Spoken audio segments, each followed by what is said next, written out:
Just in case you didn't hear me the first time around, this is the interpreter speaking.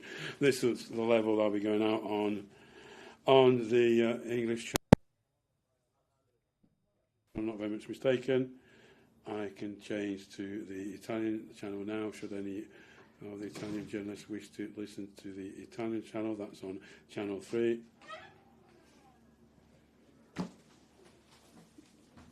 Ciao. Sì. Sì, sì, sì. Tanto parlerai qua, giusto? Sì, sì, assolutamente. Buonasera, sono l'interprete, facciamo un sound check. La traduzione italiana la potete ascoltare sul canale 3, quindi sul canale 3 per l'italiano.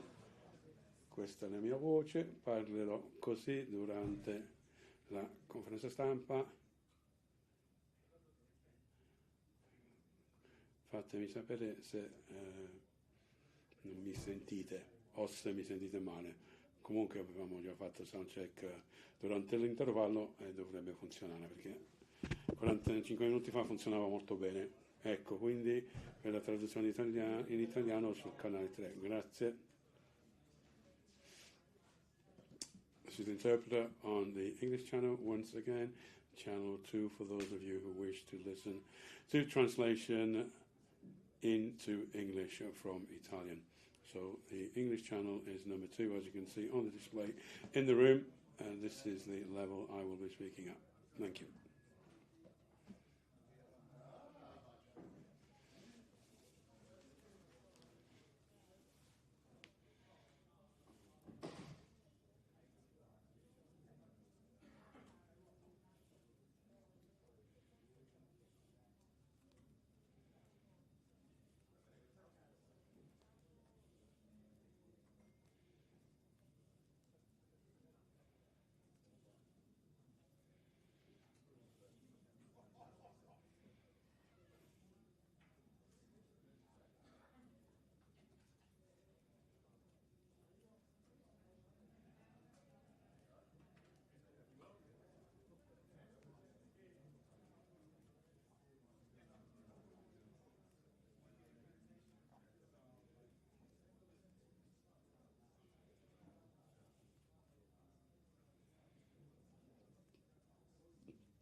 I did do another sound check for at Jeff's request. Oh, yeah. Right. I don't know whether. Thing is, you can't see people necessarily from here, can you? No. And you can only see people if you stand up. But then if I stand up, then I'm far away from the microphone. So it's kind of a catch-22. Yeah. It works really well from a sound point of view. Yeah. From that point of view, the setup's really good. It'd just be nice to have a bit of a better view. Well, we're thinking. We're thinking this desk, we're going to try and get the club to the best of it.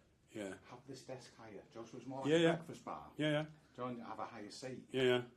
Would you think that would work better for the likes of you? Yeah, absolutely. I mean, even if you just like had a headset with an integrated microphone, yeah, then I could stand up. It wouldn't matter where I am. But whereas now I need to be near the microphone. Yeah. And then also possibly just have a blind that you pull down, because it would actually, if you could pull that blind up, then obviously you get a much better view of what's going on. like completely, if you see what I mean. Because I've fiddled with it loads of times. You can't do much more than that, can you? Yeah. So that, but yeah, having a higher desk would help, or just having a headset with a mic on it, like a boom mic. You know, like the one you've got in that box. Yeah. Well, I don't know if it is in that box, but Oh, the cams, they will. These are cams. yeah. But you know, like that one where it's Yeah. got a microphone on, isn't it? Yeah. That one, it says on the box at least. Oh, right, yeah. That's what I use because I do a lot of my work now on Zoom, and that's what I do on Zoom. And basically, you can stand up. I think if I stood, I could stand up now, but I'm not sure how good the sound would be if I were to do that. Yeah.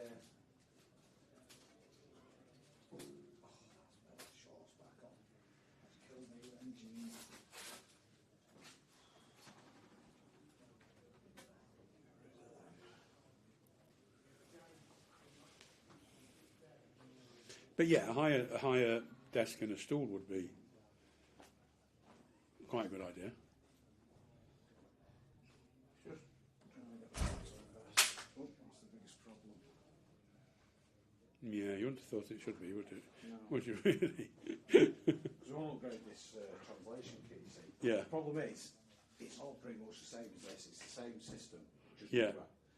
because there's an app one, but like Harry was saying, he said that's no good for us on the desks because the players don't. The manager don't come in with the phone to get the app on the Yeah. phone, and so he likes this the way it works.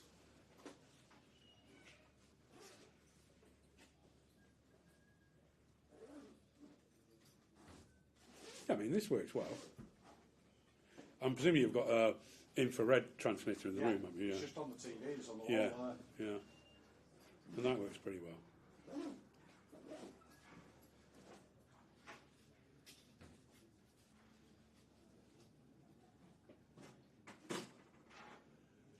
Do you want this door shortly when it starts? Please, yeah, if you don't mind. And obviously, it works better over the road because basically the room there lends itself to doing it, doesn't it? With the, I mean, Phil told me that they've even done. He's done sort of like 3 or 4 day meetings with a network of scouts, and used the equipment. I don't know if you've ever been here when they've done it, and used the equipment across the road. And that's worked. He said that's worked really well. And so they've like done 3 or 4 languages, Right. you know, because it's like that little Yeah. plastic separation, isn't there, Yeah, between them?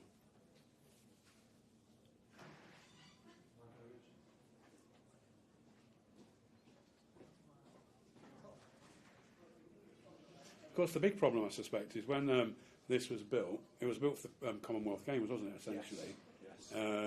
And so, obviously, the Commonwealth, by definition, is English-speaking, so they didn't have to think about having interpretation.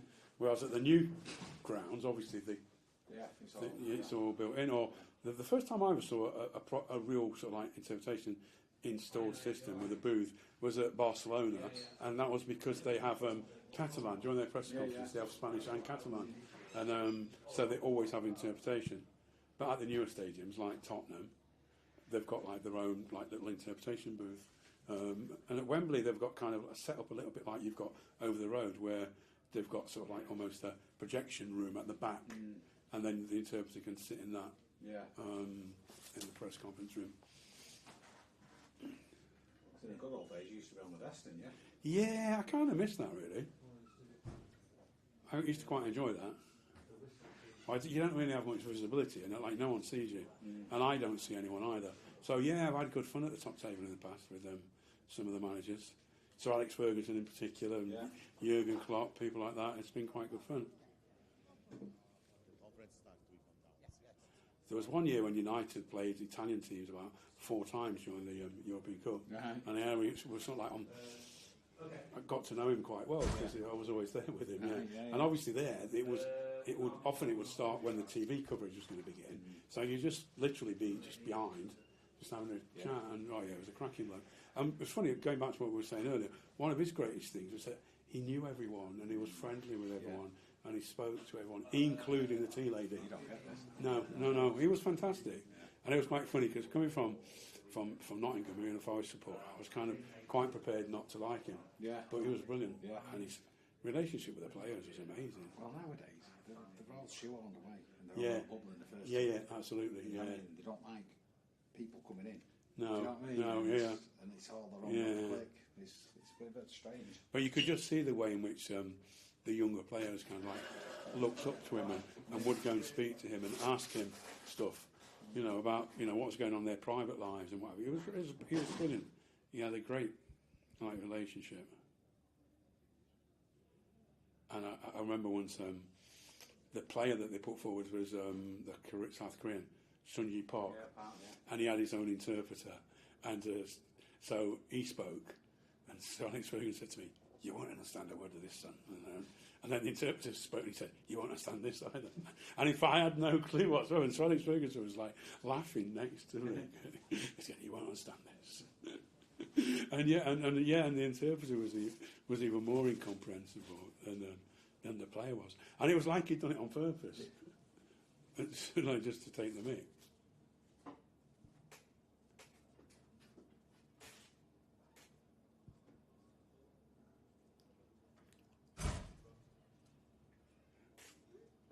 But so you don't have that kind of like exposure if you're not on the top table, which I quite enjoy.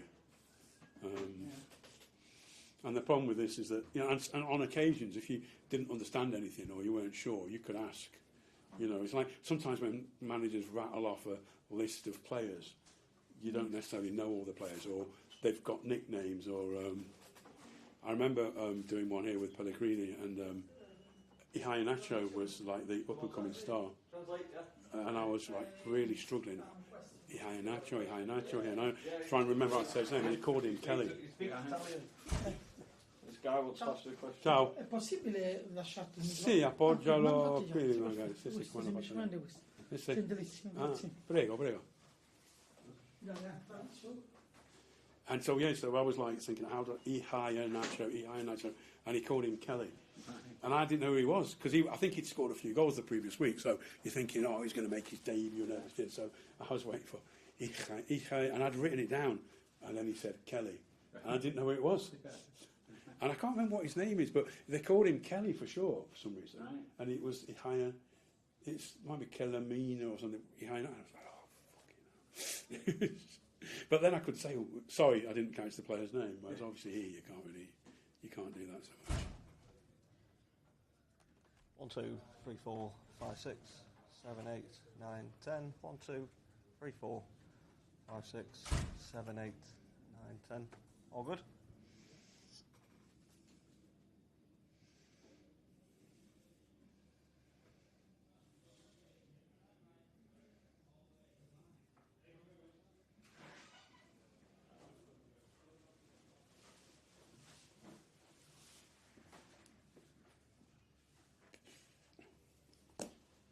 Did Newcastle lose 2-0 in the end? Yeah, 2-0. Well, I think I'm sure it was 2-0. No, they scored right at the end. 1-2. Gordon scored, yeah.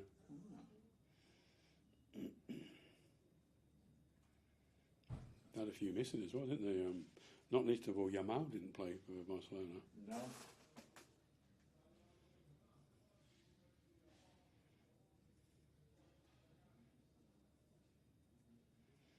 Goldie was injured, Balde was injured, Garvey was injured, Yamal was injured, the manager was suspended. Flick.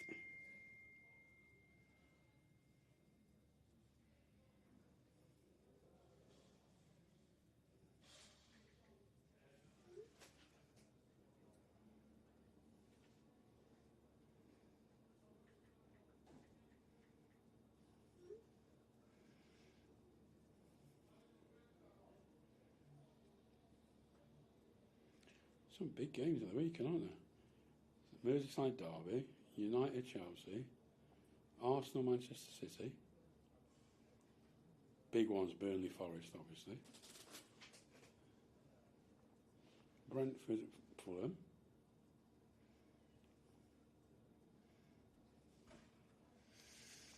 The only thing I'm likely to do is to forget to change the channel, so.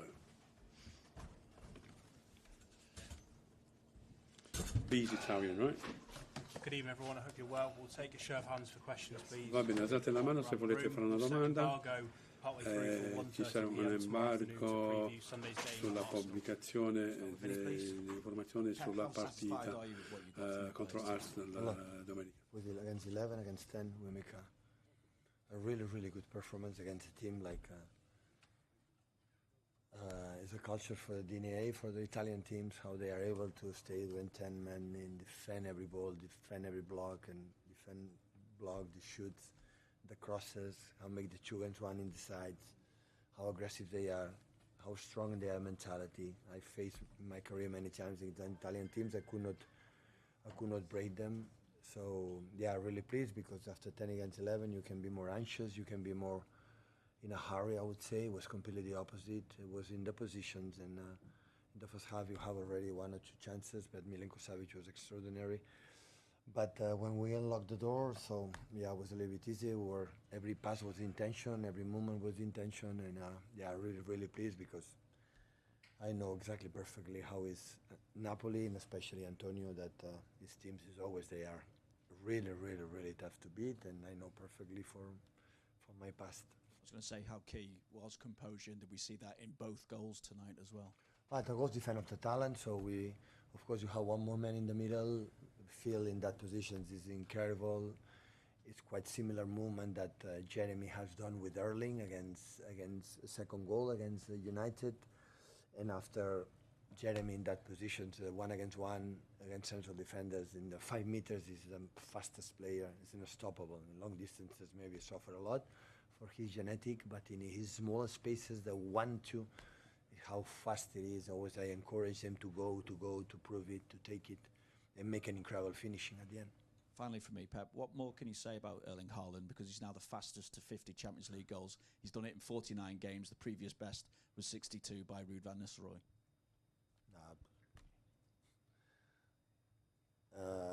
What can I say? So the numbers speak for itself. So how lucky and fortunate we have to have him, and just congratulate him because he's alongside in terms of goals, Van Nistelrooy, but especially Lewandowski, but especially with the two monsters that have been Cristiano and Messi during 50, 20 years. Erling is there. So in terms of goals, is unbelievable. James. Hi, Pep. Do you think, given his age, given how good he is, do you think Erling could become the all-time record Champions League goal scorer? In that rhythm, yeah. He's not injured. He can play 10, I don't know how many years, 10, 12 years. I would say he maintained this progression, absolutely. And have you seen an improvement in him this season, do you think? Because he's started absolutely on fire. It's a question of play a lot and experience and more important games and his mentality as well. So, of course it is. Jamie. Hi, Pep. Can I just check, first of all, Rodri's okay? It was just, you just took him off. he has to be out, but it's fine. Okay, and also just about Foden and Haaland, this partnership, how important or how good do you think they started the season? You cannot imagine, I said before, how I miss him, how we miss Phil. Last 2 games have been the Phil that we know, and I know how he played close to the Erling in the year that we won the 4 Premier League, the last game against West Ham here. Phil was the best player in the Premier League, so last season we could not be there and cannot be here. So yeah, it's a sense of danger close to the box, and he could score 1 or 2 goals again. So yeah, we are so happy because I know that as much he's happy and his joy and his life is fine, the rest, his nature, his incredible talent comes along. Pep, what's been the key to helping Phil find that joy back in his game again? No, it's no pressure at all. Everybody in our life, we need to be loved, but he is special. There are people that are more sensitive. There are people that are more, and he's a guy who needs to feel, embrace, him in all the aspects with mates, with me, with the club. When that's happened, after Phil respond like the player that he is. Hi, Pep. I just wanted to ask about Nico O'Reilly today. He had a very good performance. He's still a very young player, but he doesn't look out of place in the Champions League. Last season was unbelievable when he came in or go there. So he's a top player. He's took till can play in 3-4 positions. Has to improve, but defensively, it was, I would say, the point like maybe it was a little bit weak when he arrived with us from the academy, but he grew up a lot and His presence at pieces in 1-against-1 and with the ball is really good, arrived good in the final position. So, yeah. So, he's a player hopefully for many years as well. We'll set the embargo there for 1:30 p.m. tomorrow afternoon to preview Arsenal's game. We'll start with Sham, please. Hi, Pep. What's the plan now for the next 2 days? Will you have enough time to prepare the side for Arsenal? Are you going to give them a rest, full training? What's going to go on? No, we are going to make hiking in the mountains. You know, we're going to do that these 2 days. I don't know. Tomorrow recovery. The players we have we have a lot of injuries there, but yeah, rest, and energy for on Sunday. Have you spoken to the Premier League or UEFA or anyone about the schedule? Don't go for that side. Not necessary. Rob? Hi, Pat. I know you've just spoken about Rodri briefly then, but is he capable, do you think, of starting 3 games of that intensity in 1 week with United, Napoli tonight, and then possibly Arsenal on Sunday? It's a good question. I don't know yet. But he was so smart. I know the result was not over. 1-0 is always tricky, but he doesn't feel good. Always we try to talk, please. You have to sustain and feel that not comfortable, and it's better. We see day by day. But important to play already 2 games. Yesterday, for example, the training session, he didn't feel much comfortable. He didn't train good, but said, no, I will be fine tomorrow. And play extraordinary like Rodri is, and with him in the pitch we feel more comfortable. But of course, come from a tough injury, you have to be alert, and we will decide on Sunday how does he feel. Hi, Pep. Have you rewatched the defeat at Arsenal last season this week at all? Is there anything you kind of look back and take from that game, or is it one of those off days you had last season that you just try and? But the game last season we start and it happened many times last season. And the 14 team, we give away 1,000 million goals. And after we were during a lot of the time pretty good considering how we was last season. And the last 50-20 minutes was a disaster. We forgot to do what we had to do, and everyone do it there. And after that, Arsenal was easy for them. Hopefully this season we can make a little bit more challenge in the last years, because Mikel is an extraordinary manager, and what they increase the squad for these 4 or 5 transfer windows. So it's an unbelievable squad, an unbelievable team. It's one of the toughest opponents you can find right now in Europe. And we see what we have to do, and the players how are fit, and we try to compete where I want compete to be better team that was the last season, especially in the last 20-25 minutes. And do you think those kind of disastrous spells you had occasionally in games last season are gone now, that they're out of the system of this team, and it's Sorry? Do you think you mentioned a disastrous 15-20 minutes there, and you had spells like that in a few games last season? Do you think they're gone now? They're a thing of the past for this team? You should ask me after Brighton 10 days ago. I know what the people say. We were not good, really. I know my team is consistent, because when you win 6 Premier Leagues, we have been a machine, the consistent team, and for that you have to prove more. But of course we arrived the week against United, against Napoli, and now that is not I would say easy week, but in the Premier League always like that. And important the feeling, the vibe of the team, body language especially. I'm just focused on that. The kindness in the body language of the team has grew up, and I'm pretty pleased for that, and hopefully we can win or lose. Always we'll try, but when you see the team is in good vibe, that is what you have to try to do. Pep, with all that in mind, how key can a game like this, albeit still early in the season as well, against one of your potential title rivals be? Because obviously you can move level on 9 points with Arsenal now as well. Listen, it's the 5th game. Will be the 5th game, no? The 5th game of the season? Come on. Would it put a different complexion on the start to the season? Sir Alex Ferguson, when I arrived here, said to Brian Kidd, said, the Premier League, you have to, after Boxing Day, stay close to the top 4. After that, you can think about it. Last season, after Boxing Day, we were in another country. So that's why let's go today. We'll see what happens. So there are many games. For experience, in the 6 Premier Leagues, I think 4 or 5, we were in December, January, was behind Liverpool and behind Arsenal.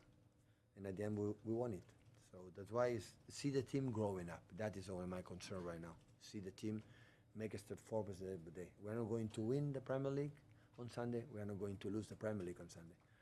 So we see the team that we are better than last season there, and we are better and continue a little bit many good things that we have done in these 2 games and continue with that. Paul at the back, please.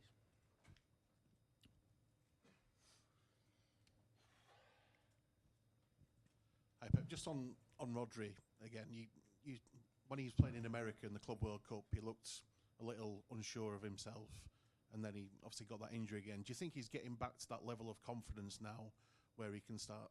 Or is he still a bit short? Confident has, because has his own self-confidence so high. Always Orlando, the greatest players I ever trained in my managerial career, even as a football player, when I see is here. And here they are incredible self-confident himself, and Rodri is that. But the knee is completely different than how you think. And the knee needs his process. If as much as patient with that, and we are patient with him, he will be back. Because he's being there in the middle and know exactly and read what happened, what you have to do is another level. So it's a bit like Phil we talked about before. With Phil Foden last season, and the best player in the world, it was Rodri. We don't have it. So having back is important. He tried to don't do what happened in States, like was injured again and injured again and injured again. That will be more difficult for all of us, for him to come back in his best. Last one with Richard, please. Hi Pep, you talked about Arsenal strengthening the squad over the last few windows. I mean, they spent about £250 million in the summer. It feels like they're trying to take that next step to win the title. I mean, what sort of a statement do you think they've made with their spending and what they've done? Well, it is. I decided to do it at Arsenal. Only I want to say to my friend Mikel Arteta, if he win the title, it will be just because he spent, not because he work a lot or his players like Liverpool. If Arsenal win again, it will be because he spent a lot of money, right? Because it's not just Man City happened that, right? So for all of them, listen, for many, many years, so every club can do whatever he wants. You know, I know how have been treated is completely different, but what he want to spend is because they want it, and it's fine. So only I can say they have been wise. They spend what they believe they can do it, you know, to compete against the best teams in the Premier League in Europe, and that they reached that level. So when he found, I think, a team in that way, a club, and step by step, window by window, step by step, Arsenal is getting better. So last season, in Europe, making an incredible step forward, and it's the most, for me, the most solid team. They don't make mistakes in the back, and this incredible solid team. They have pace up front. They have, of course, set pieces with Nico Jove. He was here. So it's in every department is what the team in every department. So, but we know it. So every team is better and better and better, and I know the quality that all of them they have. Thank you, everyone. Thank you, guys.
Eccoci, allora, CRC c'è?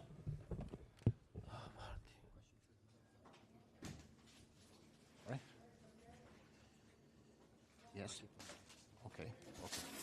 Non c'è Mattino. Il Mattino newspaper, if they want to ask a question. Conte, il calcio non si fa con i se e con i ma, però giocare 80 minuti quasi in 10 uomini ha sicuramente condizionato sia il piano against Manchester City with only 10 men doubtless changed all of your plans and had an impact on your performance. So what do you take away from this evening's performance? Guarda, io sinceramente almeno per quello che io ho visto, from what I saw, minuti, even in the first 20 minutes, partita noi ne usciamo più forti. I think we can come out of this game stronger. Strengthened. Il piano penso che nei primi 20 minuti I think in the first 20 minutes you saw our plan. We came here to play the game, to try and win the duels. And the impression I had was that when we had the ball, then we could hurt Manchester City. Certainly that was the plan, and that's what I think we were able to do in the first 20 minutes. Last year, stasera we had a man sent off Champions contro in an important game, and then today in the Champions League against one of the top teams. Sorry, we didn't have any sendings off last year, but this year in a game like tonight's game, we had one sending off after only 20 minutes. But you know, I have to take the positives out of it, I think. 70-80 minuti positives out of that 70 minutes during which we played 10 against 11 against a top team. You know, we had a great sense of self-sacrifice, I think, a great deal of determination, a great desire. You know, we didn't want to give up, we didn't want to just say, well, defeat is inevitable. And I think that, you know, we've prepared games whereby we've we've conceded goals by pressing a little bit higher, one from a throw-in almost, and you know, the game had changed once we had the sending off, and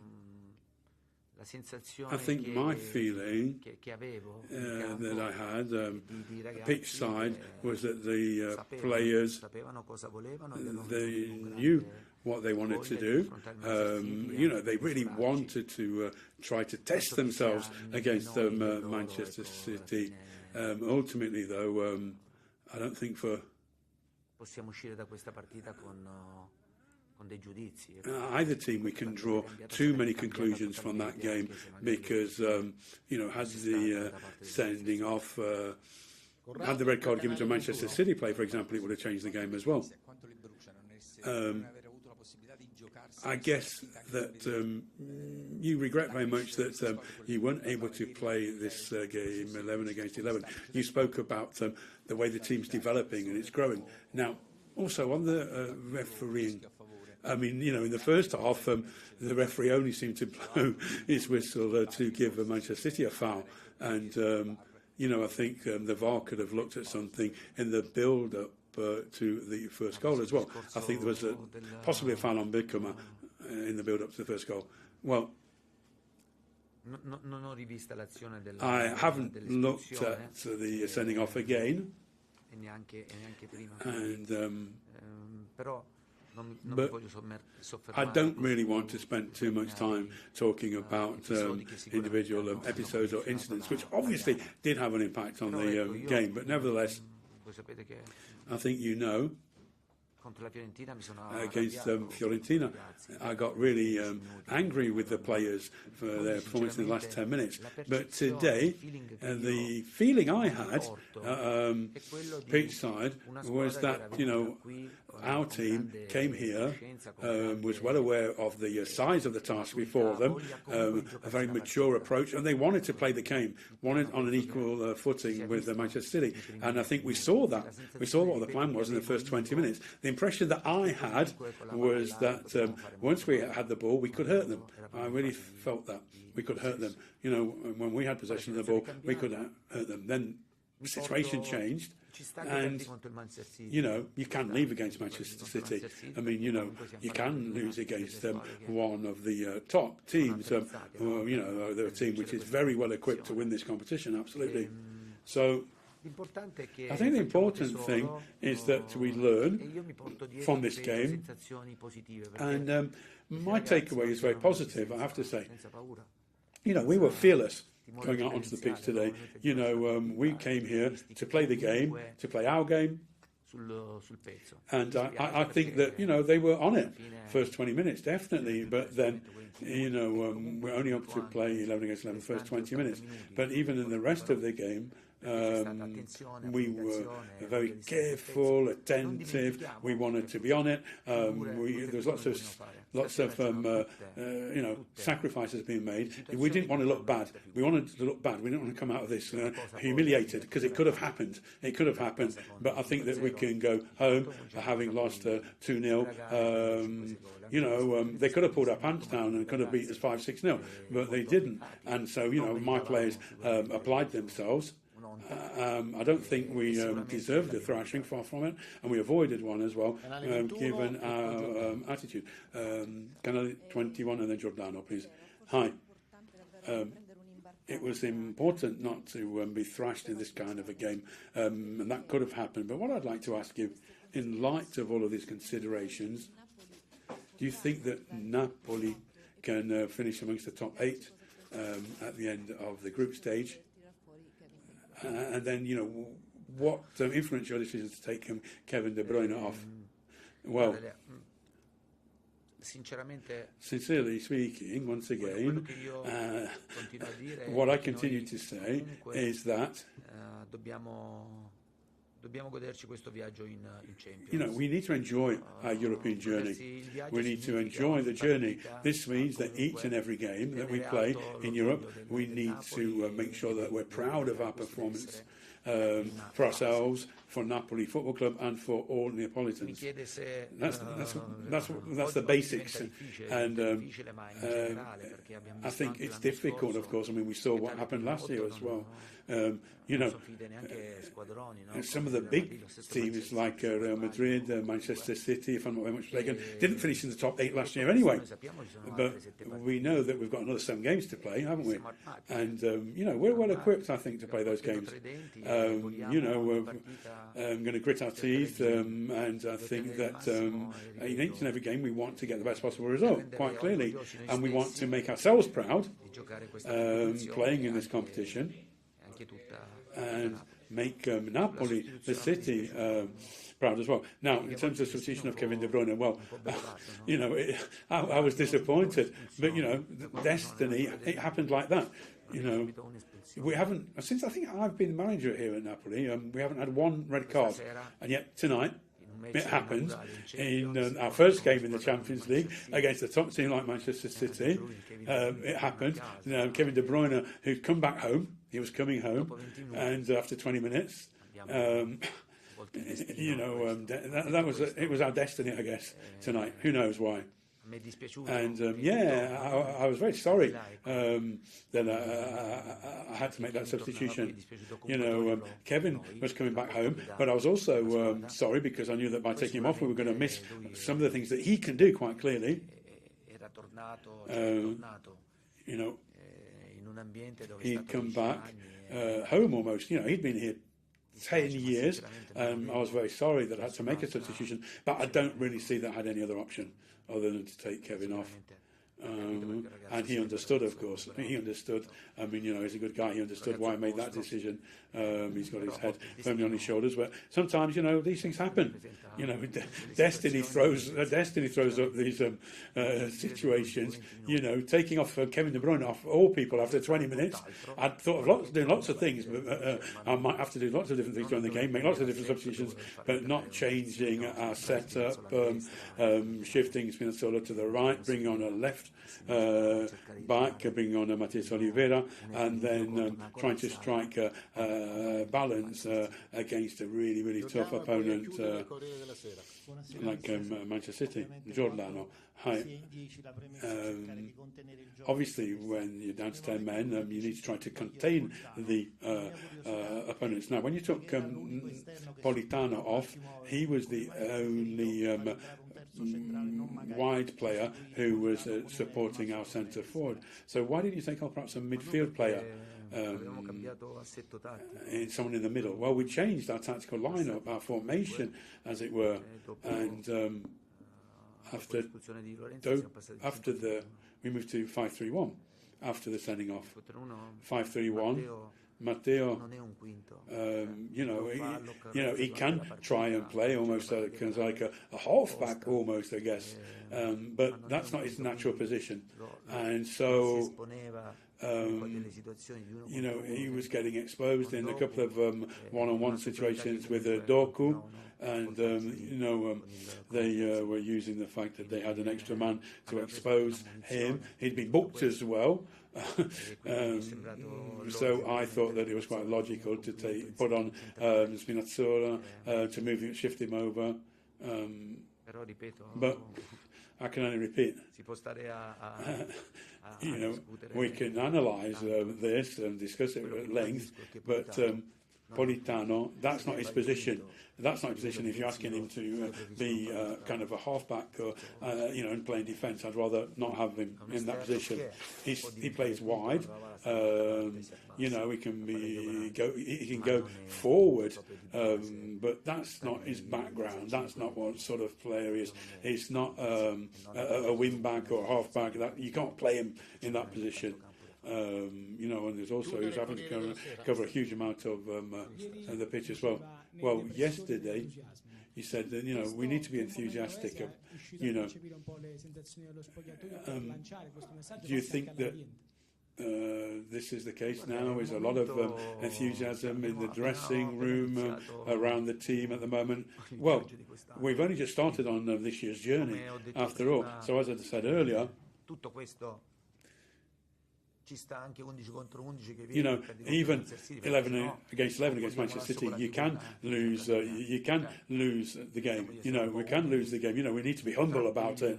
We have to stay very calm as well. But we came here to play the game and to win points, take points off Manchester City. So what I take away is the attitude, the mentality, the desire that I could see that the players had. And I could see that they felt this, and that's important. It means that they have confidence in what they're doing, in what I'm doing, in our team, in all situations. So we've only just started. We've only just embarked upon this year's journey. We know, of course, that we're not necessarily the strongest team in the competition, but we certainly have this desire to achieve something in the competition. And, we need to take the positives out of this, because these are games, it's kind of a game, where we could have really been taken to the cleaners, the sort of thing that go down in history. That could happen, you lose a player after 10 minutes against Manchester City, you concede 5-6 goals and off you go back home. But we didn't concede 5-6 goals. I think we stood up to them, and I'm positive. I have positive feelings about this game, and perhaps I'm the only one to have positive feelings. I don't know, but I don't think so. Okay, thank you. Thanks to all of you.